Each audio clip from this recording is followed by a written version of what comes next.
Despite yet another blowout loss, despite yet a season that is spiraling down the drain and might already be in the sewer, despite the quarterback controversy, it might be a hot take, but I really don't think this team is that far away.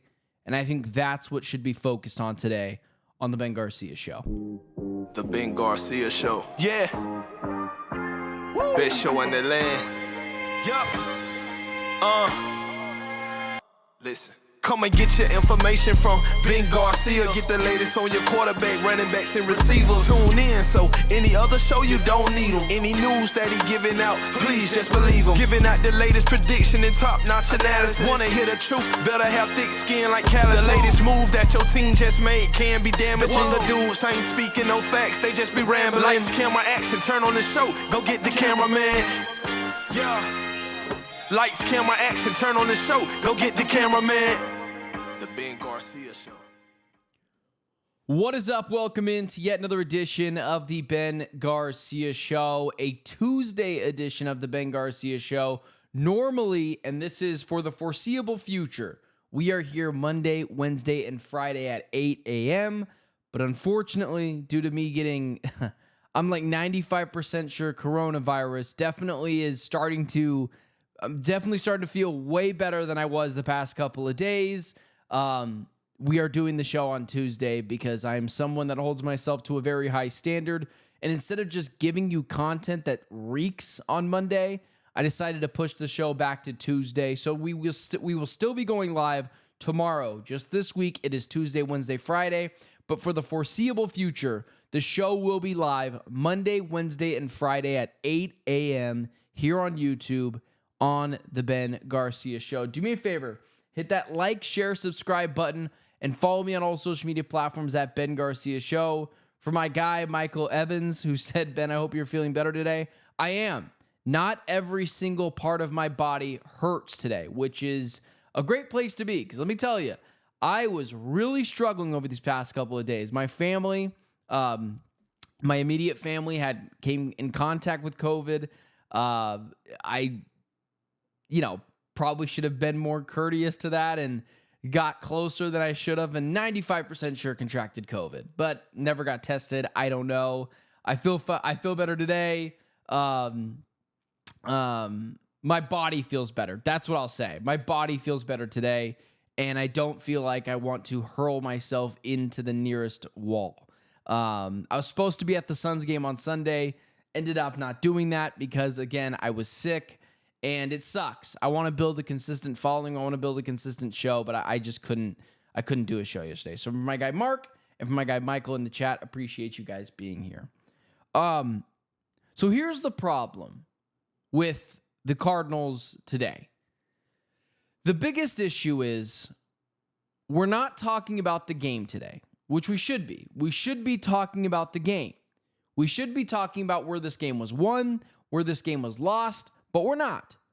It's Tuesday, November 18th, 2 days after the Cardinals got an ass whooping from the San Francisco 49ers.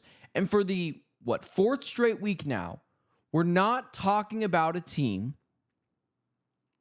who won, who lost, what were game-changing plays, what were key moments, what were bad coaching calls, substitutions, bad penalties.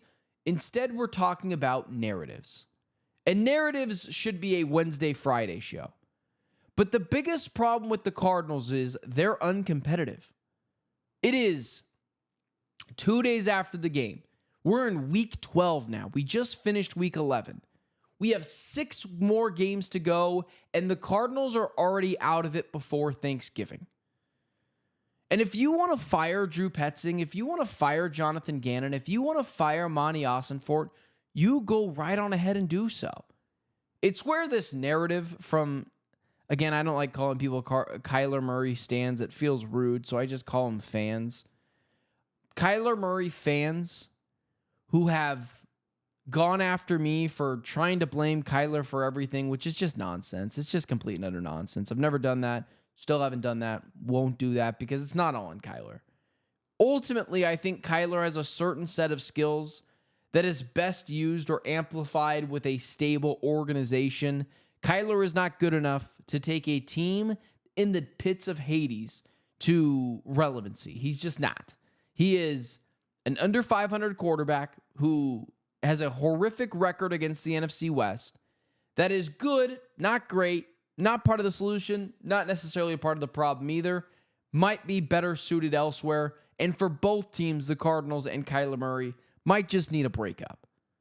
But the problem is, for the fourth straight week, we're talking about narratives. Will they, won't they, should they, can they?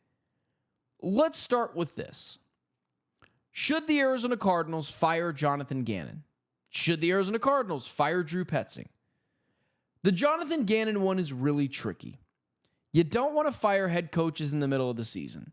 One, it pretty much puts an end to your season. I can't think of someone who had a head coach fired and that team made the playoffs outside of the Las Vegas Raiders years ago. And I believe it was John Gruden who lost his job and the special teams coordinator came in, made the playoffs, didn't win a playoff game, and that was that. You're basically asking for chaos. And if you already have chaos that early in the season, you're probably not making the playoffs. Continuity matters, and keeping a guy around for the sake of keeping him around, probably I would agree with. Here's the other thing. Firing head coaches in the middle of the season is something dysfunctional organizations do. And yes, the Arizona Cardinals are as dysfunctional as you can get, but you don't have to act like it. There is something to doing the right thing. And so not firing Jonathan Gannon now, I get it, especially at this point. Like, there's no reason to fire him. You might as well wait till the end of the season. Here's another thing. If you do plan on firing Jonathan Gannon, you've got to hire another head coach. And if you're going to hire another head coach, you got to think of it like this. Does another head coach want to see that they could be fired in the middle of the season? These are people who still have livelihoods. These are people who are not just head coaches. They've got families, wives, kids. They don't want to have to pull their kids out of school in the middle of the school year. They don't want to have to tell their wife, hey, time for us to get out of here in the middle of the year. They'd like to see it coming. They'd like to plan for that stuff. There's a human element to all of this. Coordinators, a little bit different. You could have fired Drew Petzing, but you should have done it 10 weeks ago. Well, 8 weeks ago. But you didn't. So you could fire Drew Petzing now, but my question would just be, and let me stop it right there. Let me stop it right there. If you want to fire Jonathan Gannon and Drew Petzing right now, that's totally fine. I'm on board with you. What does it change? What does it change? I mean, you clearly don't have your quarterback of the future next year. So now it's not like you're building chemistry between your quarterback of the future and next year's offensive coordinator. So it's not like you're doing that. It's not like you're building chemistry with next year's quarterback and your OC of the future. It's not like you're getting a head start on the head coaching carousel. There's really no good candidates right now. And what does it change? What are you fixing? The Cardinals, if they wanted to fire someone, should have done it 8 weeks ago. But this is the bed they're lying in, and now they've got to deal with it. They've made their bed, now they're lying in it. They've decided this was the best course of action. Again, you want to fire someone? Go for it. I'm all there with you. You should feel that way. I have been someone for the past few weeks who have gone after Jonathan Gannon, Drew Petzing, and this whole Cardinals organization. They have been complacent. They have been passive. And they have decided on their own they are not interested in moving off of pieces. The time to send a message was 7 weeks ago that this wasn't acceptable. The time to send a message is not now when you're 3-7 out of the playoffs and you're screwed. That's what it is, guys. That's what it is. There is no other explanation for it. The Cardinals have decided this is what they want to do. It's what they've decided. And now it's completely screwed them over. And so where do you go from here? I don't know. I don't know. You want to fire Jonathan Gannon, then what? That's always the question. You want to fire him at the end of the year? Fire Jonathan Gannon. Fire him. I'm just asking you, then what? Who else is going to take this job? It's from the outside viewed as a dysfunctional organization. It's from the outside viewed as a elite level coaching division. Why would a team without a franchise quarterback? Who's going to take this job? I don't know. I don't know. You might be better suited letting Jonathan Gannon run it back next year. Circulating through head coaches and general managers is a bad way of doing business. So as much as I want to get rid of Jonathan Gannon or want to get rid of Monty Ossenfort, you got to ask yourself what's better out there. Because there are some excuses to be made. Like they haven't been healthy all year. Walter Nolan has been out. Garrett Williams has been out. Will Johnson has been out. Marvin Harrison Jr. has missed games. Trey Benson has missed games. James Conner has been out. It is a revolving door of players missing games. And so you have to cut them some slack for that. Kyler Murray missed games. Like when you have that many starters missing games, I read something, that the Arizona Cardinals are I want to make sure I have the statistic here because I saw it. I saw it on here and I wanted to make sure that I got it correct. The Arizona Cardinals have the 4th missed games in the NFL due to injury. Entering Sunday's game, they had the 4th most games missed due to injury. Now, that's not an entire excuse because the team with the 3rd most injuries is 7-4 right now and just beat your ass on Sunday. So it's not a make up for everything excuse. I just don't know what it solves, guys. We've moved through head coaches before. Like if Matt LaFleur becomes available, this changes everything. You fire Jonathan Gannon and you do everything to hire Matt LaFleur. But as of right now, what does it change? What does it do? It's not a good head coaching carousel at all. That was last year and the year before, and you passed up on it for Jonathan Gannon.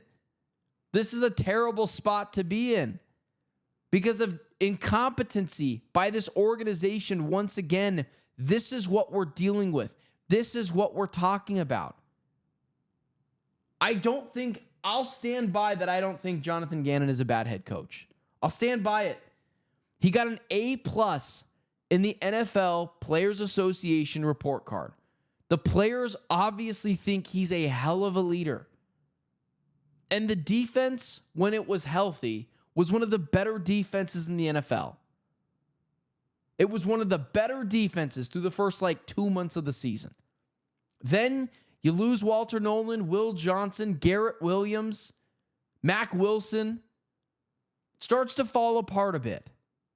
I'm not here trying to make excuses for Jonathan Gannon. What I'm trying to do is have a leveled head. Now, there's no leveled head for Drew Petzing. He's got to go. He's got to go. He can't be here. The offense is too infected. It is too infected with his schemes. It's not great. You got to bring someone else in. Brian Daboll would be really interesting. But I've had a little bit of time to think about this.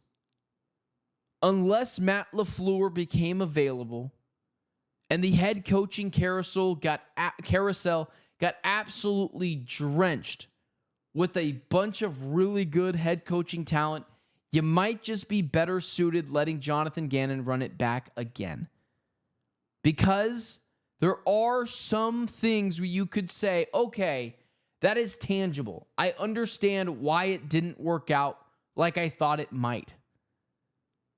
I'm not trying to make excuses for us, guys.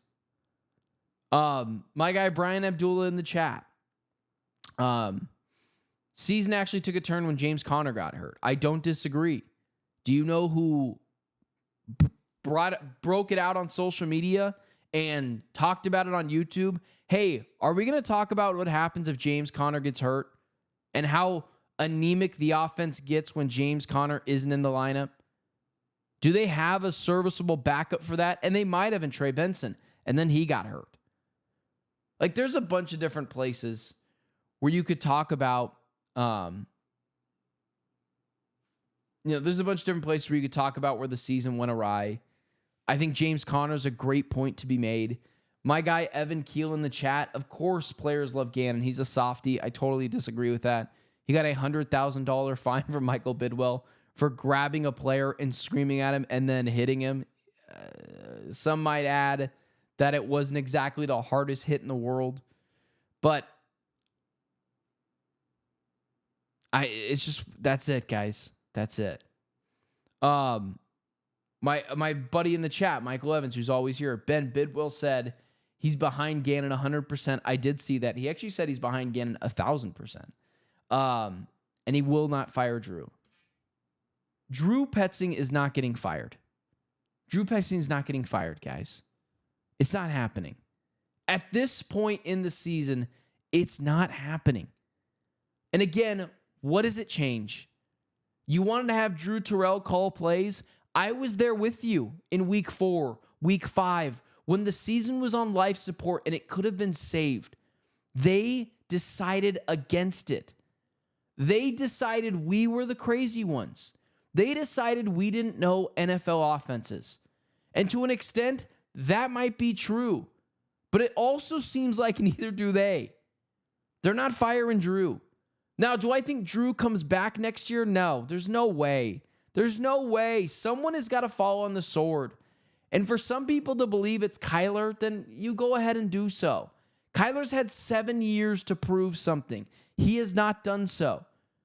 They're gonna let go of Drew. They're just not going to extend his contract. He'll find a job elsewhere. I mean, that's all it is, guys. That's all it is. I wish I had a deeper meaning for it for you. But the Cardinals are they're just that right now, man. They're just a bit dysfunctional. Here's the other thing from the game. Here's the other thing from the game on Sunday. There are people, I mean, legitimately, it's sports mental illness. It is sports mental illness. It is not admitting you can't be wrong on anything. It is not looking at a take through 7 years, it not proving true, and you still trying to back it up. There is nothing wrong with admitting you were wrong. I was a Kyler Murray guy up until week 5 of this season. I was a Kyler Murray guy through and through. I believed his talents were underutilized. I believed he had a great, not good arm. I think he is still pristinely accurate. I think he has one of the best deep balls in the league. Traits only go so far. At some point, you need to put it all together. If your lesson from the game on Sunday is just trying to be right on a take that is so clearly wrong, I can't help you. As someone who is all in on Kyler Murray until week 6 of this NFL season, week 5 of this NFL season, I don't know what to tell you. If you came out of this game saying, well, see, I told you, you play Kyler Murray, it's drastically different. Well, his all-time record says differently. He is a double-digit quarterback under 500. He's got a piss-poor record against the NFC West. Hasn't been Seattle in God knows how many years. He's got like 2 wins against the Los Angeles Rams all time. And I think he's got 4 wins against the San Francisco 49ers? I'm willing to stop my rant here to figure that out for you. Right now, record versus NFC West. Kyler Murray's record against the NFC West is, oh my God, it's 8-22. I don't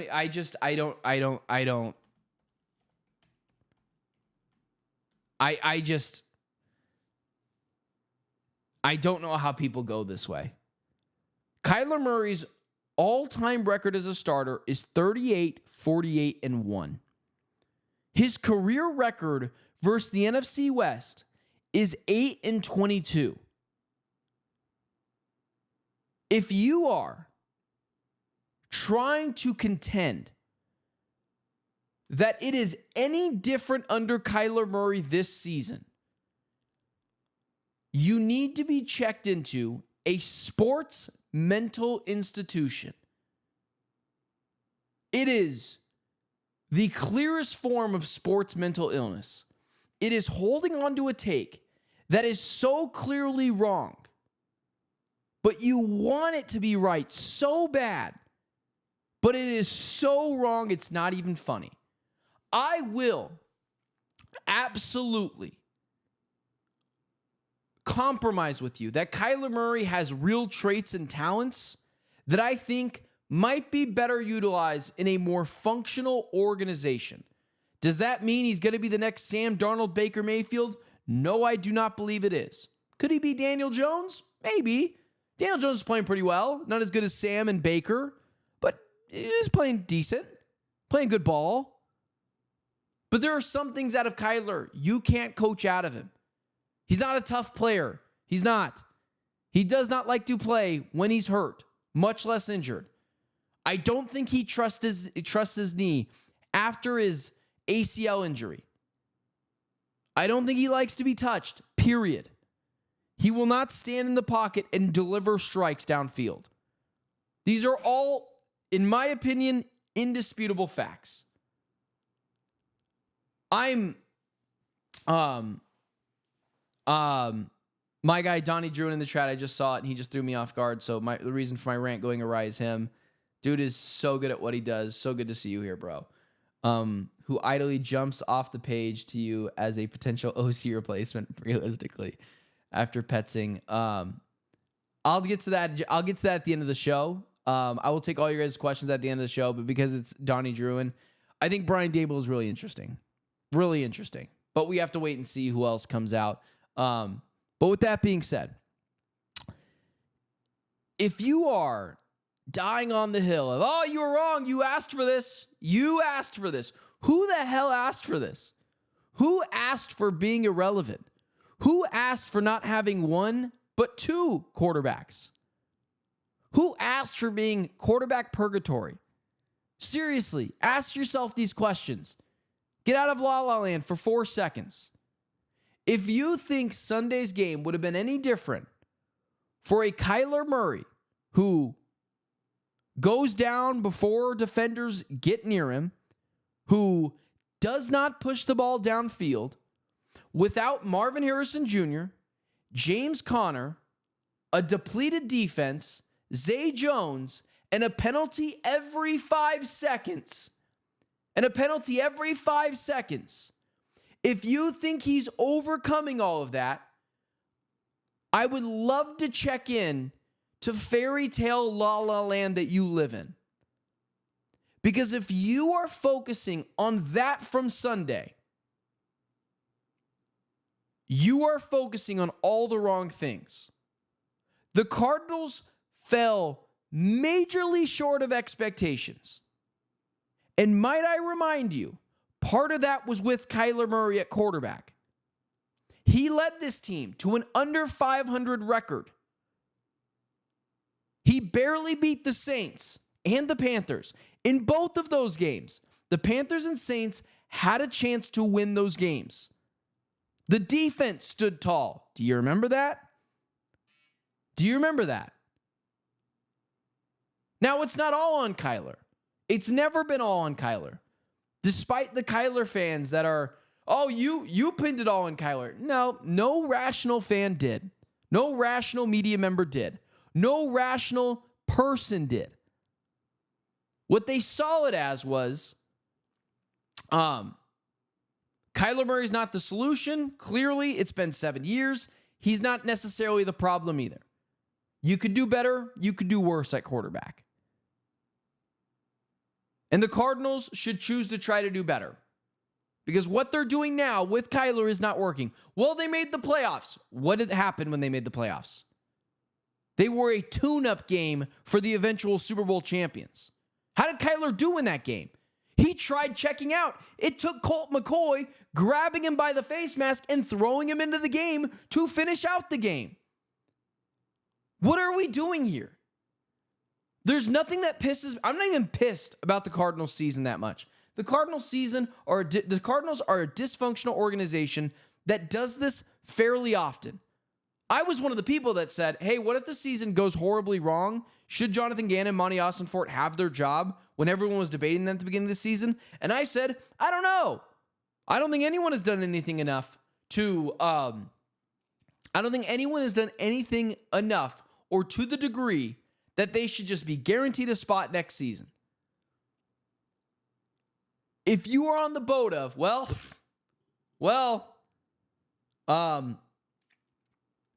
I was right about Kyler. I was right. I don't know how. He was under 500 as the Cardinals quarterback, but whatever, right? Whatever. If that's what you're, planting your flag on, I can't help you, man. I can't help you. If you don't see a foundational, fundamental crack in leadership and dysfunction, just a major, major black hole of dysfunction, and how do you fix this? Why can no one come in outside of a future Hall of Famer in Kurt Warner and borderline Hall of Famer in Carson Palmer? Why can't anyone else fix this mess? And if you want to throw Bruce Arians into that, do it too. Why does it take someone with such massive skills and massive talents to pull these teams out of the depths of Hades? Is it ownership? I don't know, maybe. Is it the head coach? I don't know, maybe. Is it Monty Austin-Fort? I don't know, maybe. The problem is I can't fire an owner. The problem is we've already circled through head coaches. We've already circled through GMs. We've already circled through quarterbacks.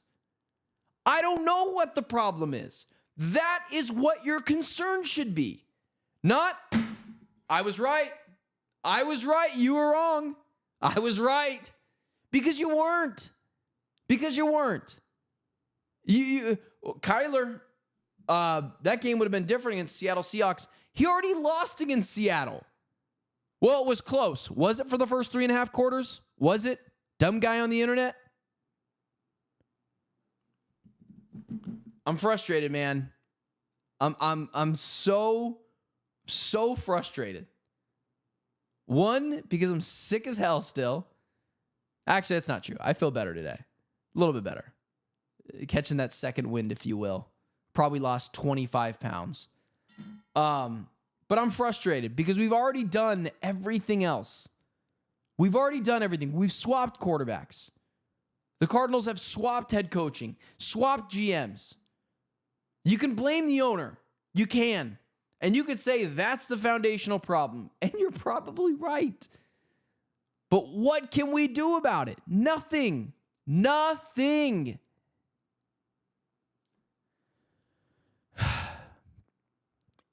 I'm frustrated. Like, yes, guys, did I grow up watching this team? 100%. Did I grow up a fan of all Arizona sports? Look at my backdrop. 100%. My broadcasting career has taken a front seat to my fandom. I believe people come to this show because I'm authentic, I'm real, and I cover this team from a different angle. I don't cover it from a fan perspective. This is not a fan show. It never bleeping will be. You want to go watch a fan show? There are a lot of them out there. Go watch them. I think they do good work. And they're much more positive than I am sometimes. I'm pissed off Because nothing has hindered my career more than bad teams. Nothing. I went on national television. I went on The Herd in the summertime and told everyone, this team is a sneaky NFC Conference Championship contender. And I look like an absolute idiot today. Like a buffoon. That's what I'm pissed off about. Because outside of all the work that I do, outside of all the hours I put in, I thought I had this team figured out and I didn't. You know what that means for me? Less national TV appearances, less national radio appearances, less fun, less money in my pocket, less all of this. So like, yeah, from a fan perspective, do the Cardinals suck? Yeah, but they've always sucked. But now they're affecting my wallet, my livelihood, my ability to potentially do this full time. Like, I'm so sick of the dysfunction. It can't be this hard to run a team. Stupid, man. It's absolutely dumb. Focus on the right things. Focus on that we have a foundational crack in leadership. And really ask yourself, does firing Jonathan Gannon change anything? Does it? Because you fired Cliff. You fired Steve Wilkes. Bruce Arians retired, so that was a little different. What do? You fired bald, drunken man Steve Keim, which was smart. He's an idiot. And you've cycled through quarterbacks. Tough, man. I'll take your guys' questions now in the chat and be able to answer some of them. I will still be here on Wednesday and Friday. By the way, while we have 19 of you in here, I will still be here Wednesday at 8 a.m. tomorrow and Friday at 8 a.m. Friday's show will be pre-recorded, but there will be a Friday 8 a.m. show. Because I was sick yesterday and Sunday, I had to move things around at my day job. They want me to come in on Friday now, which I'm going to do so, but I'm going to have to pre-record this show, but that's just how it is. Next week, things will go back to being normal. And reminder, we have the Cardinals Squad show today at 4 on the Locked On Cardinals YouTube channel. Looking at all your guys' questions now. Until this regime is gone, I can't watch another game. I'm a fan of football, but this Cardinals team always has a downfall. Do you know what I mean? Yeah, I totally understand what you mean.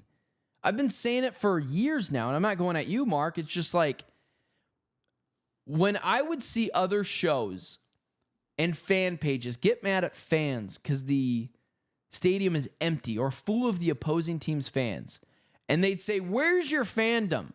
I'd say, fandom isn't about supporting a team that is consistently awful and spending your hard-earned money on it. Don't reward them. Don't reward dysfunction. Reward them when they're good, when they're functional. Show them this is good, this is bad. Just like a child, right? We had my daughter's baby shower, which is 1,000% where I got sick over the weekend, on Saturday. And when I have my beautiful baby girl that will be here due date February 11th, no Super Bowl coverage for me this year. Gotta make sure I'm here for my daughter's birth. But listen, I'm going to teach her good, sharing and playing with others nicely. And I'm going to teach her bad, touch the outlet, and you're probably going to get your hand a little smacked away. Nothing crazy, not big on hitting kids, but I got to teach her. Electricity hurts a lot more. You got to treat the Cardinals like an infant. You tell them when they're playing well, nice, great. When they're playing bad, don't reward them. Don't reward them. I follow your podcast. Thank you, Mark. My guy Brian out sick. Also, dude, there's something going around. I don't know what it is. My family had coronavirus. I was around them this weekend. That's definitely this felt like corona. I'm already over it. I mean, well, kind of. I still feel kind of sick today, but I think by tomorrow I'll be all good. But Sunday I was so sick, man. I couldn't even focus on the games. I did Cardinal Squad show, sick out of my mind. So if that was not a great show for me, I totally understand because It was bad. Running it back won't happen 100%. You still have a draft class and free agency. Yeah. I guess. Coaches and teams that are not playing with urgency, they would like to get fired. That might be true. Season actually took a turn when James Conner got hurt. Great work, Ben. My guy Donnie Drew in the chat. I think who ideally jumps off the page for me is Brian Daboll. I really think Brian Daboll is a really good offensive coordinator. What he did with the Giants, I think he loves his tight ends too. I think it's a good fit here. I don't really know what you mean by you're being a little salacious, dude. I don't really know what that means. Here's the other thing I want to say. I didn't get to say this, which is like shame on me because they're 35 minutes into the program. And I'll get deeper into this Wednesday. I don't think the Cardinals are that far. I don't think the Arizona Cardinals are that far from competing. And that's what makes this all so frustrating. I won't let people tell me that this roster is not very talented. Outside of a running back that you can find in the draft like that, you've got Trey McBride, best tight end in the NFL. You got Marvin Harrison Jr., who looks really promising. Michael Wilson had 185 yards on Sunday. You've got your franchise left tackle in Paris Johnson Jr. That is literally half the battle. And on defense, when healthy, Garrett Williams, Will Johnson, Walter Nolan looks really good. Josh Sweat seems like a really good free agent hit. Mac Wilson was playing really well. Budda Baker, this team has talent. It's why I won't just say fire the head coach. Fire everyone. I think this team just needs the quarterback. If they find a franchise quarterback, a top 12 quarterback, I do think they're a 10-win team. I do think they're a playoff team. They are closer than you think. And I know that is so hard for people to wrap their arms around. But I'll get deeper into this on Wednesday. It truly is 100% true. They are not that far away, which is why I am hesitant to fire the head coaching, to fire the GM, because they put together a pretty good roster. I like this team. You are a quarterback first, a right tackle second away. I think from being a very good team, a very, very high level playoff team, not a Super Bowl team. That's a really hard jump to make.